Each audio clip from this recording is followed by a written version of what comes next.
Jonathan Harrington stood in front of the ornate mirror in his sprawling penthouse atop Harrington Tower, adjusting the crisp edges of his bow tie. The New Year's Eve fireworks had not yet begun, but the city below was already aglow with flashes of colour. For a moment Jonathan stared at his own reflection. Ruggedly handsome at 42, with silvering hair at the temples, he looked every inch the self-made billionaire. Yet behind that confident facade lay a swirl of guilt and uncertainty he could not quite push away. His wife, Eleanor, was across the suite in her dressing room. He could hear muffled music playing from her phone, likely classical, and the rustle of her gown as she prepared for the Harrington Foundation's New Year's charity gala. The air felt thick, charged with tension. Jonathan's throat tightened as he thought of Selina, the woman who haunted him every waking moment for the last 6 months. This was supposed to be a night of celebration, a fresh start.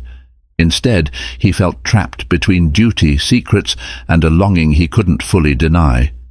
Many claimed Jonathan Harrington had it all. He had grown up in a working-class family, risen through the ranks of investment banking, and later launched a tech empire that revolutionized data security across the globe.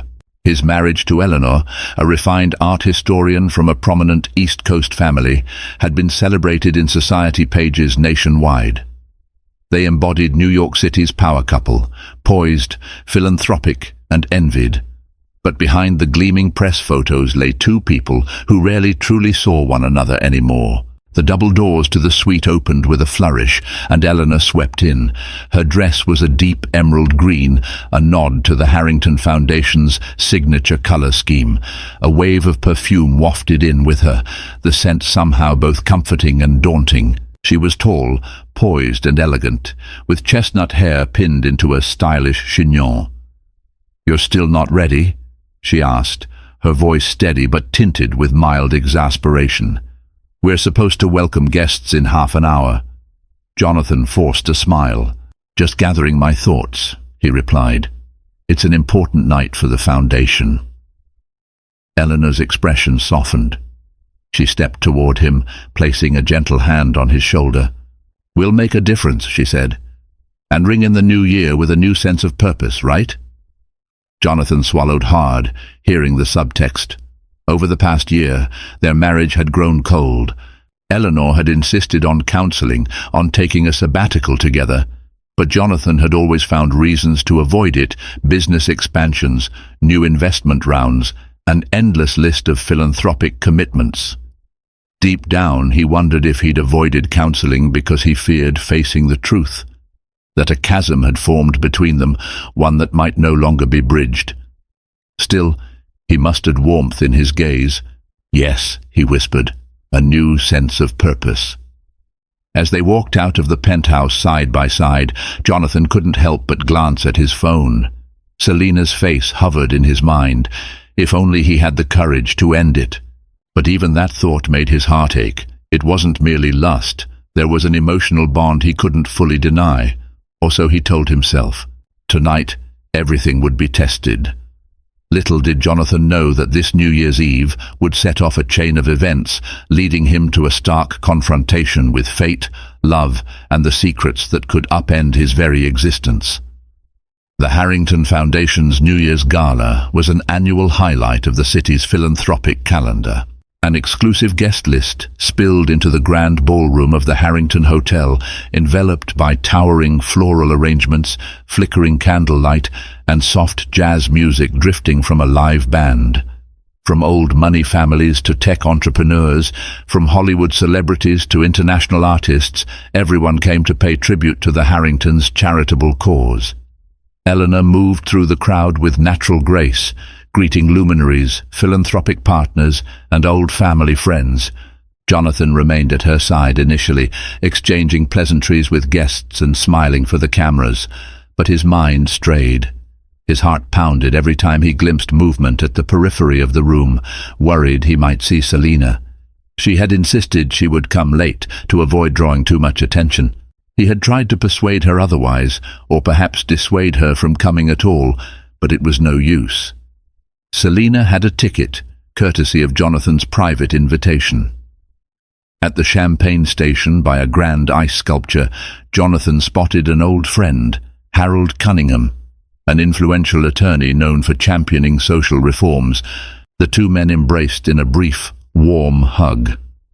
"I thought I'd find you making the rounds," Harold teased. "Any big announcements tonight? A new donation? A new product launch?" Jonathan forced a laugh. "You know me too well. We'll have something up on the screens at midnight.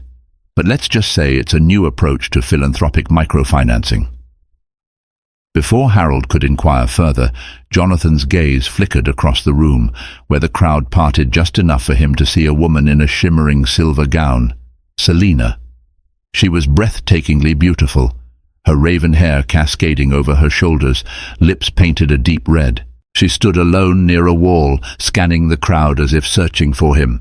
Jonathan's stomach clenched with both excitement and dread. "Ah," Harold said, following Jonathan's eyes. "A friend of yours, perhaps?" Jonathan stiffened. "An acquaintance," he replied, struggling to keep his tone casual. "We partnered on a project out west a while back." Harold nodded, though a hint of curiosity passed across his features. "Well, I'll let you get back to your acquaintances. I have to track down your wife. She promised to introduce me to a curator from the Met." Jonathan gave a weak smile as Harold drifted away. From across the room, Selina finally caught his eye. She moved gracefully, shoulders back, hips swaying. Each step was a silent reminder of everything Jonathan risked losing. He slipped away, finding a route past clusters of guests and slipping behind a curtain that led to a side corridor. Within moments, Selina followed him. In that half-lit hallway, with music still audible but distant, they confronted each other. "John," Selina said softly, her voice breathy with anticipation, "you look uneasy." He exhaled, running a hand through his hair. "I told you not to come. It's too risky." Selina's eyes flashed with hurt. "Too late. I'm here, and you invited me. Besides, I'm tired of lurking in the shadows. We agreed we'd figure this out." He pressed his back against the corridor's wall, wanting to hold her but terrified someone might see them. "We'll talk after midnight," he whispered, looking around. "There's a private suite upstairs. I booked it under the Foundation's name so no one would suspect." A swirl of conflicting emotion crossed Selina's face, sorrow, longing, defiance. "Fine," she said. "I'll wait until after midnight, but don't make me wait alone. I can't stand being just another face in your crowd." Jonathan reached for her hand. "You're not just another face. You know that." Before they could say more, distant footsteps echoed in the corridor. Selina withdrew into the shadows. Jonathan stepped forward as if to re-enter the ballroom. The footsteps drew closer. Eleanor appeared, her gaze flitting between them with mild curiosity. "There you are," Eleanor said to Jonathan, then turned to Selina with a polite smile. "I'm Eleanor Harrington. I don't believe we've been introduced." Selina's cheeks colored, but she managed a polite greeting. Selina Price. Selina Price." Eleanor took the name in, as though trying to place it. "Are you part of the Redwood Tech Initiative that Jonathan's been championing?" Selina nodded, a nervous tremor in her voice. "In a manner of speaking, yes. We oversee some real estate projects together." Eleanor's eyes flicked to Jonathan with a hint of inquiry, but she didn't press. "I see. Well, I hope you enjoy yourself tonight. The Foundation is launching something big at midnight. I'd love to hear your thoughts afterward." "I'd be honored, Mrs. Harrington," Selina replied, forcing a smile. The moment was taut, as though the three of them hovered on the brink of something unspeakable. Jonathan's heart hammered. He could only hope no one noticed the tension swirling just beneath the surface. Little did he know, the worst was yet to come. As the evening wore on, the grand ballroom filled with laughter, music, and the clink of champagne glasses. Speeches were made, auction items introduced, and large pledges announced. Eleanor took her turn on stage, explaining how the funds would be used for educational programs for underprivileged communities. Her passion shone through, igniting applause from every corner of the ballroom. Jonathan stood by the stage, observing his wife. Despite the widening distance between them, he still admired her intellect and grace. A pang of guilt struck him as he spotted Selina at a nearby table, her eyes lingering on him. He realized how precarious his position was, caught between two worlds that could collide at any moment. A lull in the program allowed him a chance to slip away. He found himself near one of the decorative alcoves, gazing at the city lights through a towering window. The reflection of shimmering chandeliers danced on the glass. Memories of his youth flitted across his mind. Nights spent studying under a single lamp in his cramped bedroom, vowing to build something grander for himself and for his future. He had dreamed big, worked tirelessly, and now had wealth beyond imagination, but at what cost? "Quite a view, isn't it?" came a familiar voice. He turned to see Elon Musk standing just a few feet away, briefly in New York for a round of fundraising for his new satellite program. Jonathan had met him at a tech summit earlier that year. Jonathan shook his hand. "Didn't expect you in town tonight. Thought you'd be launching something into orbit by now." Elon chuckled. "No rockets this week.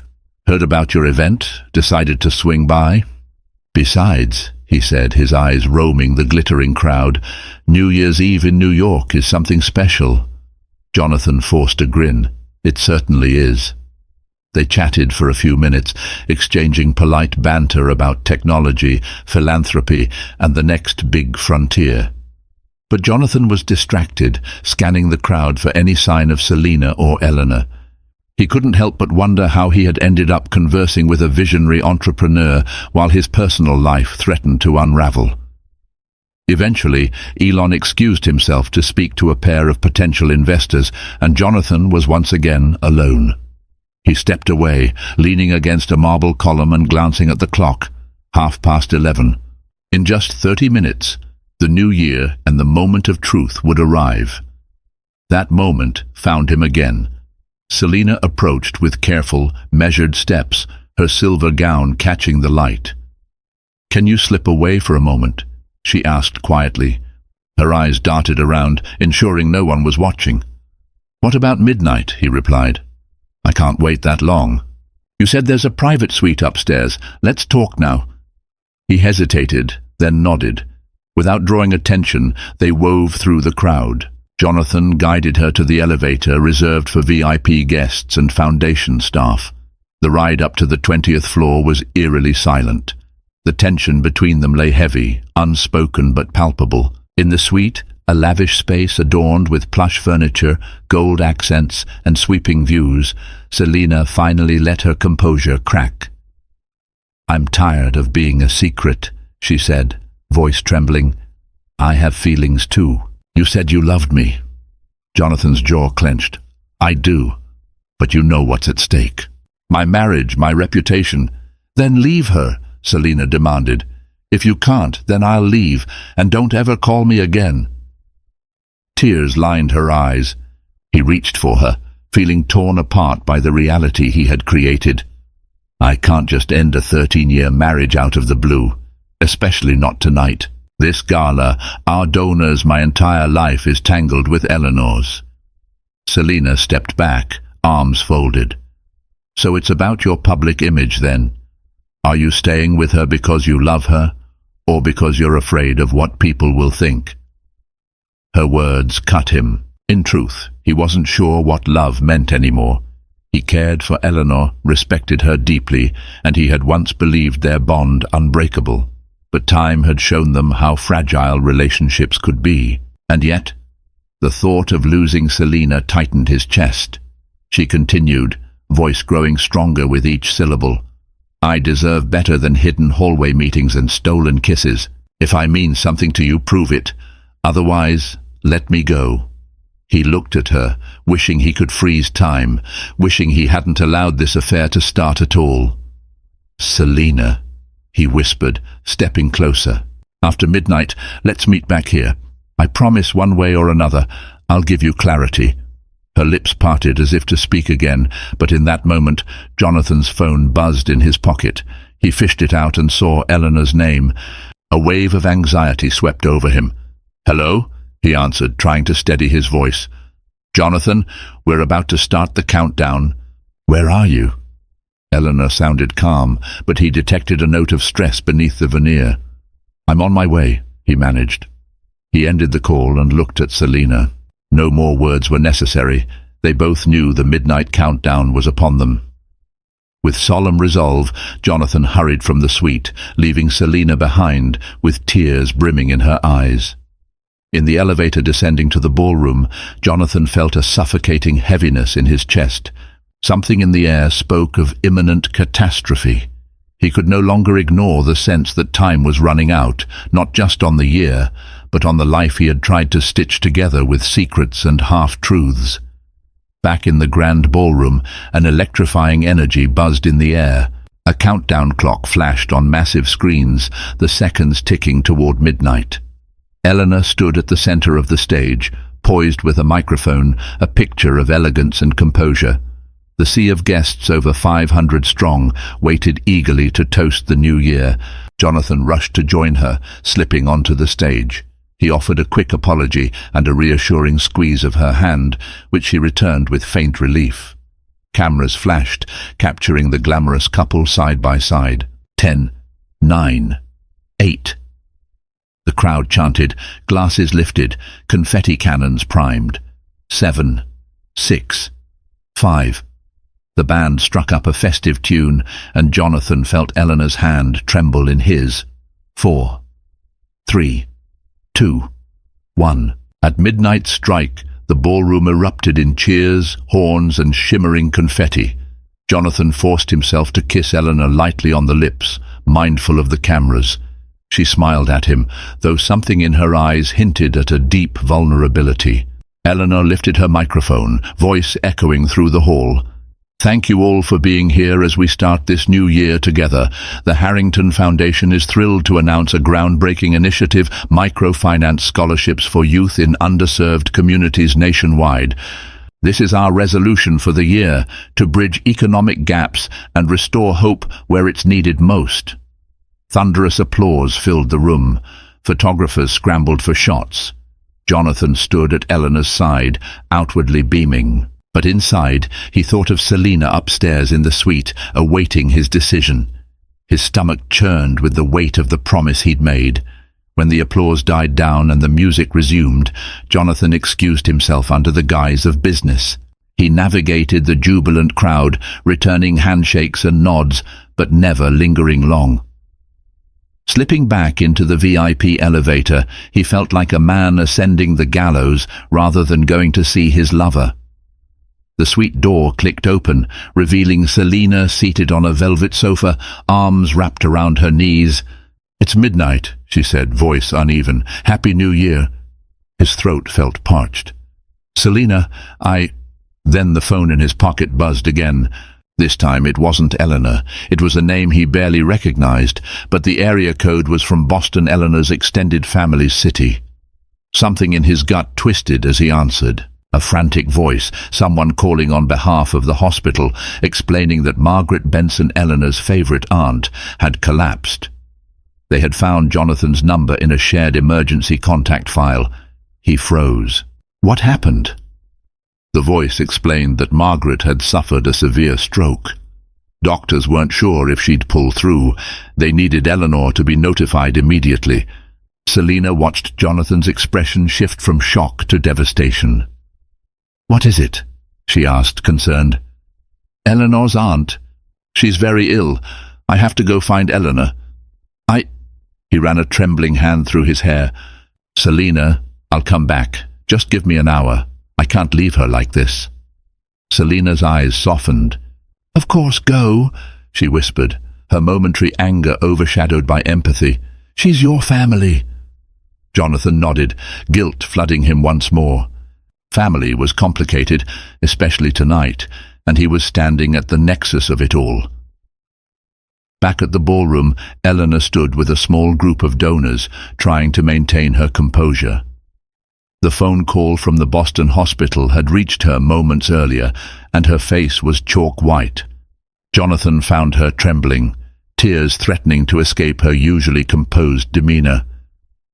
"She's in a coma," Eleanor said in a hushed tone. "They don't know if she'll make it through the night." "I'm so sorry," Jonathan replied, gently guiding her away from prying eyes. "We need to head to Boston immediately." Eleanor nodded. "Yes, I'll have my assistant book a flight. But Jonathan, this gala, these donors—" "Forget the gala," he said firmly. "Your aunt needs us."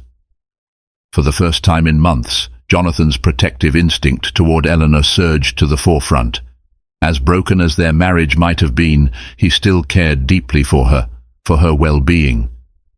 He held her hand as they left the ballroom, ducking into a quieter corridor to make travel arrangements. Moments later, Harold Cunningham spotted them. "Is everything all right?" Jonathan quickly relayed the situation. Harold promised he would handle the rest of the night's event, ensuring the donors' needs were met. Eleanor, her voice quavering, expressed her gratitude. In the flurry of phone calls and logistics, Jonathan momentarily forgot about Selina waiting in the suite upstairs. His only goal was to get Eleanor out of New York and on a plane to Boston.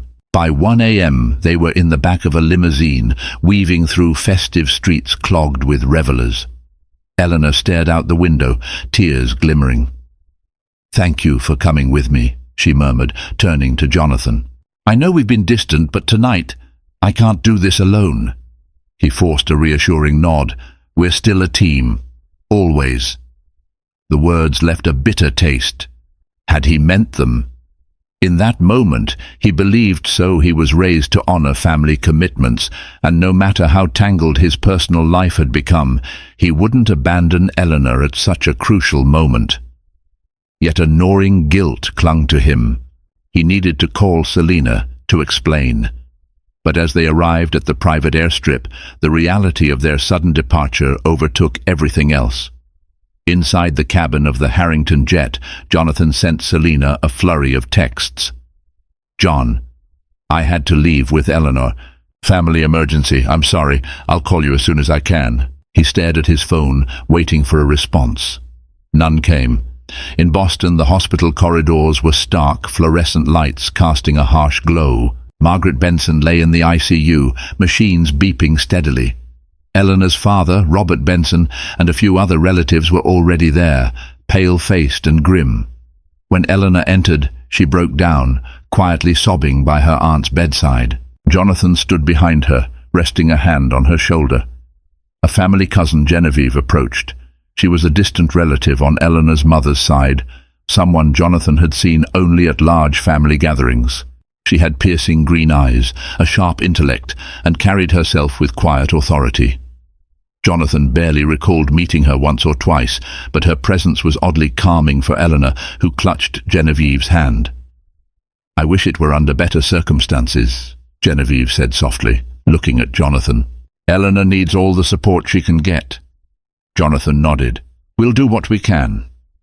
In the hours that followed, doctors delivered updates. Margaret's condition was dire. The stroke was severe, and her chances of recovery diminished with each passing moment. At dawn, Eleanor and Jonathan settled into chairs in the waiting area, shoulders slumped in exhaustion. As the morning light spilled through the hospital windows, a new arrival appeared, someone Jonathan never expected to see here, Selina. She stepped into the corridor tentatively, scanning for a familiar face. Jonathan's heart lurched. He rose from his chair, crossing the hall in a few hurried steps. "What are you doing here?" he asked, voice low, panic creeping in. "This is a family situation." Selina's face was streaked with worry. I came because I needed to see you. I tried to text. You never responded." Jonathan rubbed his temples. "I've been dealing with all of this. My phone died hours ago." Eleanor spotted them and approached, though she clearly didn't recognize Selina, or so Jonathan assumed, until a look of astonishment and confusion spread across Eleanor's face. "Selina," Eleanor whispered. Selina's eyes met Eleanor's. A flurry of silent recognition and shock passed between them. Jonathan looked from one woman to the other, pulse quickening. "You two know each other?" he asked, dread forming in his gut. Eleanor swallowed hard, trying to find words. "Selina is my cousin," she finally managed, her voice trembling. The hospital corridor seemed to freeze in time. Jonathan felt all oxygen leave his lungs. He saw the fury, pain and betrayal twisting across Eleanor's features. He saw the shame burning in Selina's eyes. The three stood there, locked in a horrifying tableau of realization. A nurse pushed past with a cart, oblivious to the emotional explosion ripping through them. "You—" Eleanor's voice cracked. "You're the cousin who moved away after your mother remarried. You've barely been at any family gatherings in the last decade. I had no idea you were in New York." Selina stared at the floor, tears welling. "I didn't realize who you were married to at first," she whispered. "By the time I knew, it was too late." Eleanor's face paled, her expression teetering on the edge of devastation and rage. "Too late?" she hissed. "Too late for what exactly?" Jonathan tried to intervene. "Eleanor, let me explain." "Explain what?" she interrupted, tears streaming. Her voice rose, drawing the attention of passing medical staff. "That you've been sleeping with my cousin, the cousin I haven't seen in years, under my nose this whole time." Stunned, Jonathan couldn't form words. Selina's eyes pleaded for understanding, but the moment was beyond salvage. Eleanor turned on her heels and rushed toward the ICU doors. Selina reached for Jonathan's arm. "I'm sorry," she said, voice shaky. "I should never have come. I didn't know." Jonathan pulled away. "Just don't," he muttered. "I can't handle this right now." In the ICU, a heart monitor sounded a piercing alarm. Nurses and doctors rushed in. Through the glass partition, Jonathan saw them working frantically around Margaret's bed. Eleanor stood by helplessly, her world unraveling, not just her aunt's life at stake, but her marriage and her trust in her own blood shattered. Genevieve strode over, eyes blazing with confusion. "What is going on?" she demanded. "Who is that woman?" No one answered.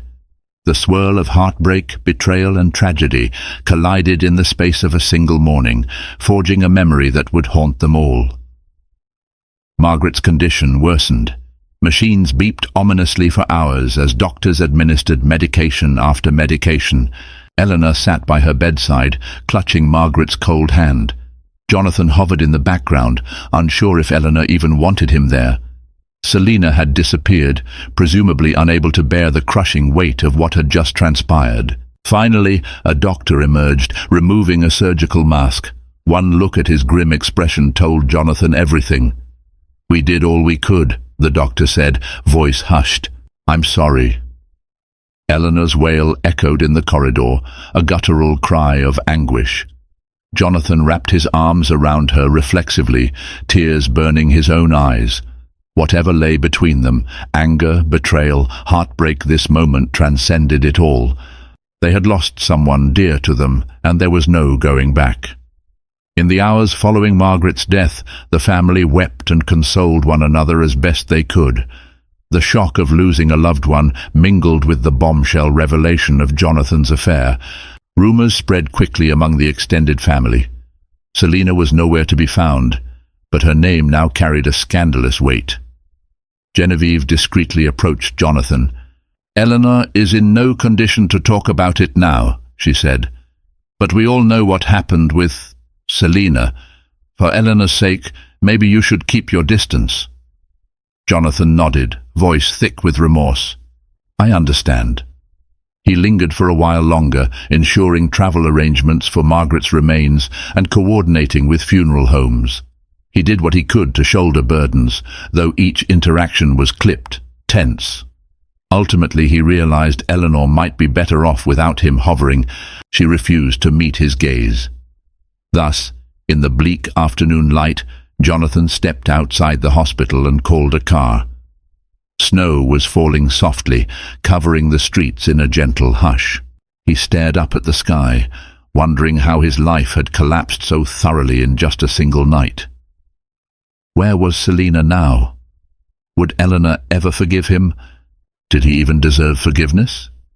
A text pinged on his phone. "Selina, I'm leaving. I don't know where I'll go, but I can't stay here. Please don't try to find me."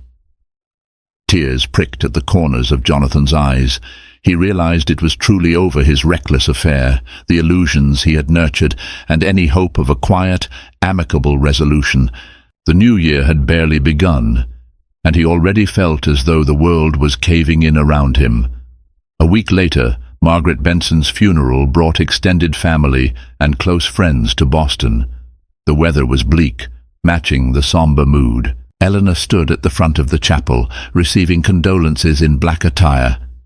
Her eyes were red and puffy from days of weeping. Jonathan, dressed in a dark suit, maintained a respectful distance.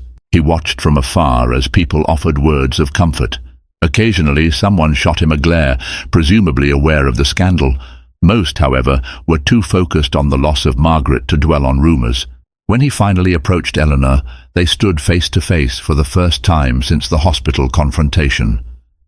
"We need to talk," he said gently. She looked up at him with wounded eyes. "I can't, not now." He reached for her hand, but she pulled away. "Eleanor, please," he murmured. "When you're ready, I'll—" She walked past him without a word, disappearing into the throng of mourners, his stomach twisted with despair.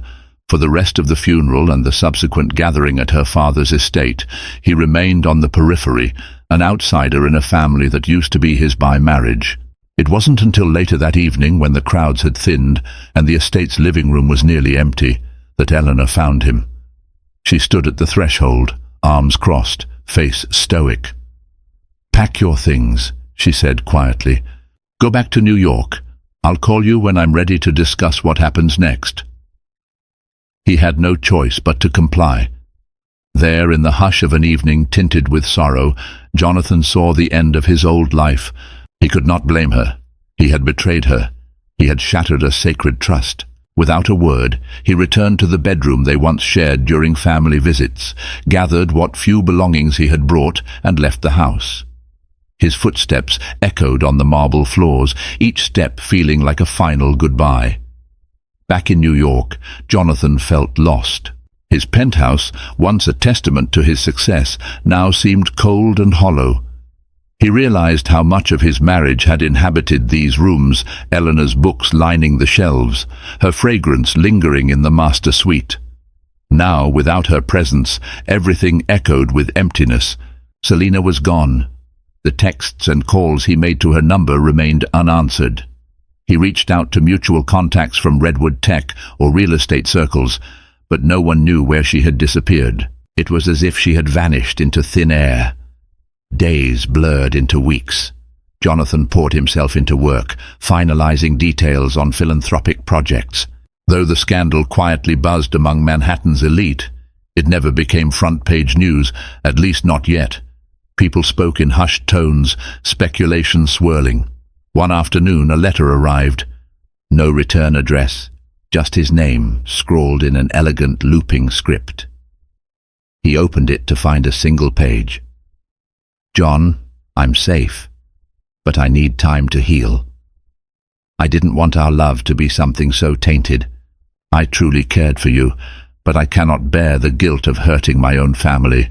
I hope, in time, you find the courage to become the man you truly want to be. Selina." He read the letter over and over, tears welling. The finality of her words was crushing. She had truly left. Everything he had known, the illusions he'd nurtured, were disintegrating. A month later, on a crisp February day, Eleanor called Jonathan. Her voice was subdued but steady. "I'm back in Manhattan," she said. "We should meet." He agreed. They chose a quiet cafe, away from the usual social circles. When he arrived, Eleanor was already seated, nursing a cup of tea. She looked fragile, her once luminous aura dimmed by grief and heartbreak. Jonathan sat across from her, his throat tight. "Thank you for meeting me." She stared into her cup. "I've been thinking a lot. About Margaret, about us, about where everything went wrong." He reached for her hand, but she didn't reciprocate. Instead, she sighed heavily. "I talked to my father. He knows about the affair, obviously. Many in my family do. They're furious, but they're also torn because Margaret adored you." Jonathan's eyes stung. He remembered how Margaret once praised him for being salt of the earth, a self-made man with a philanthropic heart. He felt like a fraud. "I don't expect forgiveness," he said. "I just want you to know how sorry I am." Eleanor's voice trembled. "Why her, John? Why my own cousin?" Her eyes filled with tears. "Do you realize how humiliated I feel? It's not just an affair, it's a betrayal by my own blood." He swallowed hard, chest tight with remorse. "I didn't know who she was at first. She never used the Benson family name. She told me her father was someone else entirely. By the time we realized, it was complicated. But I have no excuse." She closed her eyes, silent tears slipping down her cheeks. For a long moment neither spoke. The gentle hum of cafe chatter seemed a world away. Finally, Eleanor inhaled, steadying herself. "I've contacted a divorce attorney." Jonathan's heart seized. "Eleanor, wait. Let's try to fix this. I know I've done something unforgivable, but we built a life together. We've done so much good with the foundation. Don't throw it all away." She shook her head, tears brimming again. "I can't stay married to someone who broke my trust in such a fundamental way. There's no going back. I'm not even sure I want to try." His vision blurred with tears. A wave of panic surged. But beneath that panic was a strange clarity. He deserved this. He had lied, cheated, and tarnished the vows they made. Now he had to face the consequences. "All right," he whispered. "If this is your decision, I won't fight you. You deserve your peace." Her lip trembled. "I appreciate that." They sat in silence a while longer, tears mingling with regrets unsaid. Despite the heartbreak, there was a faint sense of relief in the air. The moment marked the beginning of an honest reckoning, one that might allow them to move forward on separate paths. Before they parted, Eleanor looked him in the eyes. "I hope you find what you're looking for, Jonathan. But if I can give you one piece of advice, stop running from your feelings. Face the truth of who you are. Maybe then you won't hurt anyone else." Divorce proceedings began quietly. Within weeks, lawyers were drafting settlements. The media caught only faint whispers after all. High society divorces were not uncommon. But the real heartbreak lay within the quiet drama of two people splitting a life they had shared for over a decade. Word reached Jonathan that Selina had returned to the West Coast. Some said she was in San Francisco, others claimed she had left the country. He couldn't be sure. One spring morning, Jonathan sat in his penthouse office, scanning paperwork. The final divorce papers had arrived. He took a deep breath and signed them, heart twisting. This was it, the end of the Harrington marriage. That very afternoon, he received a call that shattered him. A friend from Redwood Tech phoned with terrible news. Selina had been found unconscious in a small apartment in Oakland, an overdose. They weren't sure if it was intentional or accidental. Regardless, she was gone before paramedics arrived. Jonathan sank to his knees, phone pressed to his ear, the walls seeming to close in. A wave of devastation swept over him. He recalled her last letter, her desire for him to become the man you truly want to be. And now she was gone, their story cut short. Over the next days, the pieces of Selina's life came into tragic focus. She had struggled with anxiety and depression long before meeting Jonathan, it turned out. The affair, the discovery that Eleanor was her cousin, the ensuing guilt, all had likely contributed to a downward spiral. Jonathan flew to Oakland in a fog of grief, quietly settling her outstanding bills and arranging a proper memorial. It wasn't his place, perhaps, but no one else stepped forward. He felt an agonizing responsibility, a last duty to the woman he had both loved and destroyed in equal measure. Standing beside the small gathering at her funeral, only a handful of acquaintances from her real estate circles, Jonathan wept openly. She had died alone. He hated himself for not being there to help. Weeks passed, blending into months. The tragedy of Selina's death weighed heavily on Jonathan. Eleanor heard the news through mutual friends, and though she harbored deep hurt, she sent Jonathan a single text. "I'm sorry for your loss." They were already officially divorced, but that small gesture reminded him of her inherent compassion. Despite the immense wealth and power Jonathan wielded, he found himself unmoored, haunted by the ghosts of his choices. He retreated from the public eye. The Harrington Foundation continued its philanthropic efforts under Eleanor's more direct leadership. She had chosen to keep the Harrington name for the foundation's branding, though she quietly rebranded some initiatives to distance them from Jonathan. Amid the swirling guilt, Jonathan clung to his philanthropic ventures as a lifeline. He founded a mental health awareness program in Selena's name, funneling millions into research, outreach and support for people battling depression and anxiety.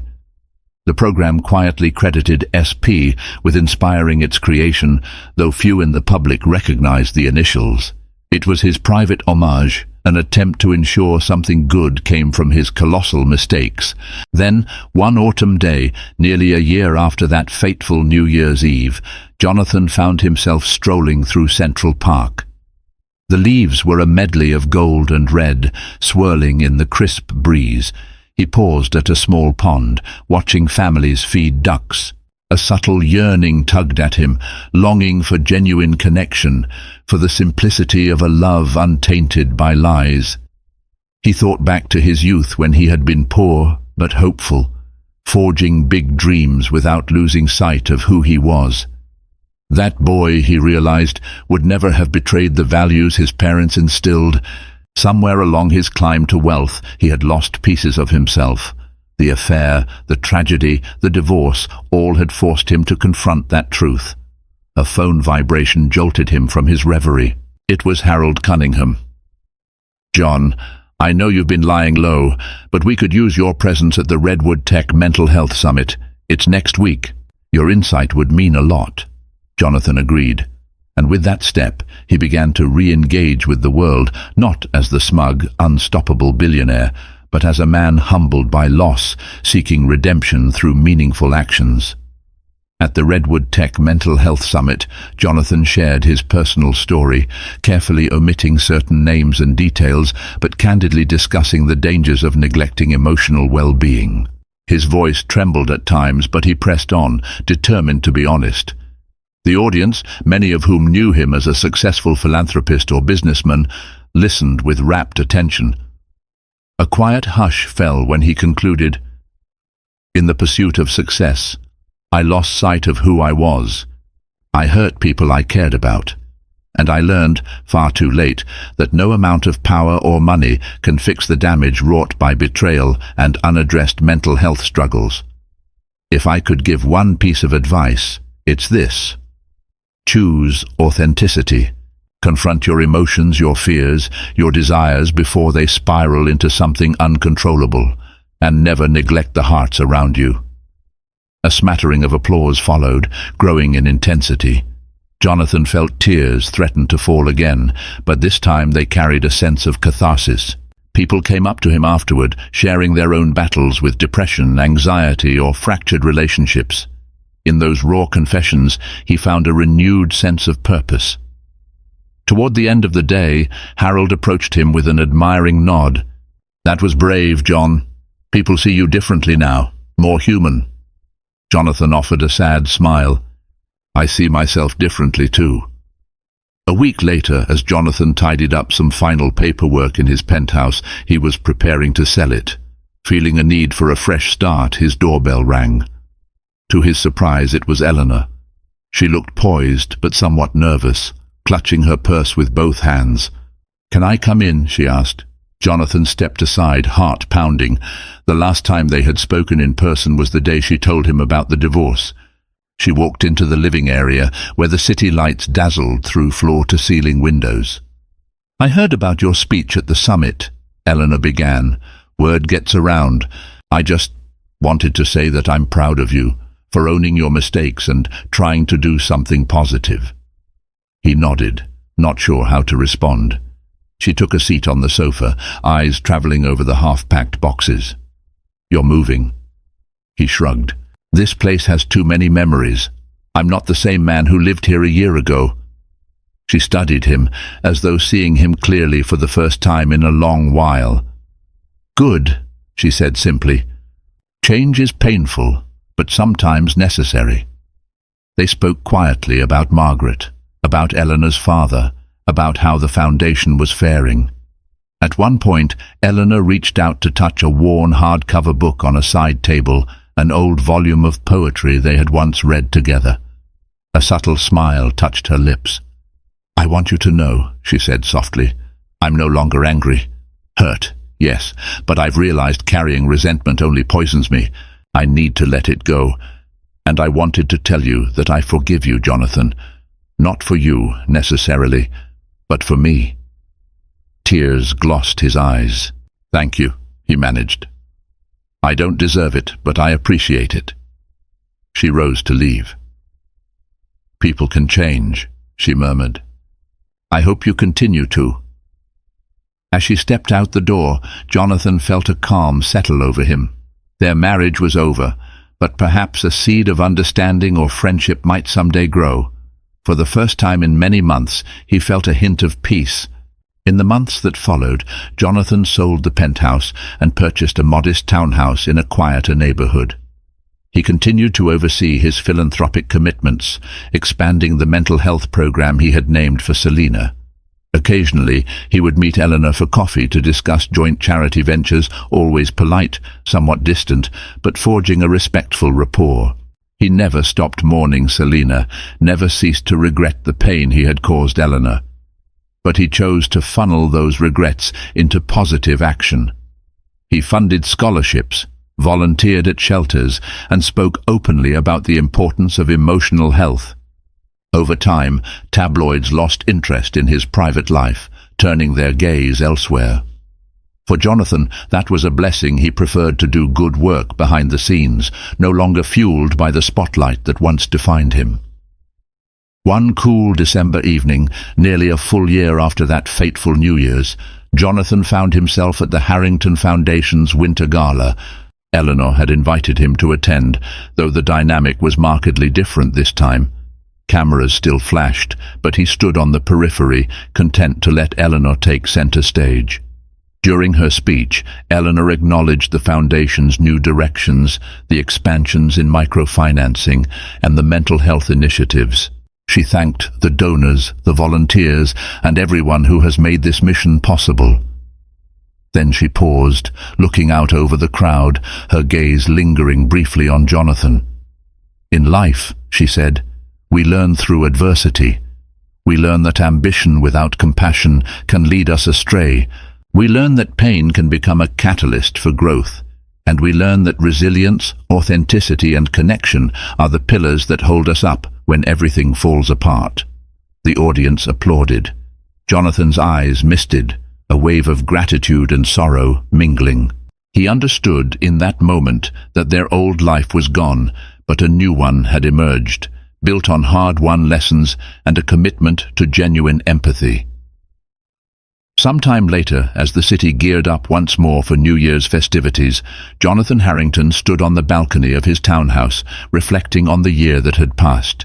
He no longer hosted opulent galas or flaunted his wealth as a badge of success. Instead, he had discovered a quieter, deeper sense of purpose. He gazed at the fireworks blooming in the sky, kaleidoscopes of color and light against the darkness. For a fleeting moment, he closed his eyes and whispered silent thanks to Eleanor for her final act of compassion in forgiving him, to Selina for teaching him that love without honesty leads to tragedy, and to the memory of the boy he once was, who believed in building a world that was better, kinder. His phone buzzed a text from Eleanor, inviting him to join a small after-party with some close friends from the Foundation. A faint smile curved his lips. Perhaps he would go, not as the center of attention, but as a friend and collaborator. It might take a lifetime to fully mend the damage he had done, but at least he was on the path. In that moment, with fireworks reflecting off the skyscrapers, Jonathan felt a glimmer of genuine hope. Out of ruin, he was forging something real, an authentic life shaped by resilience, connection, and the hard but necessary truths that had shattered his old illusions. If there was one lesson he carried forward, it was that tragedy could become the seed of transformation, lighting the way toward a deeper humanity he had nearly lost in the pursuit of ambition. And so, with the new year arriving once again, Jonathan Harrington quietly stepped away from the balcony, ready to face whatever came next, not with arrogance or deceit, but with hard-earned humility and an open heart.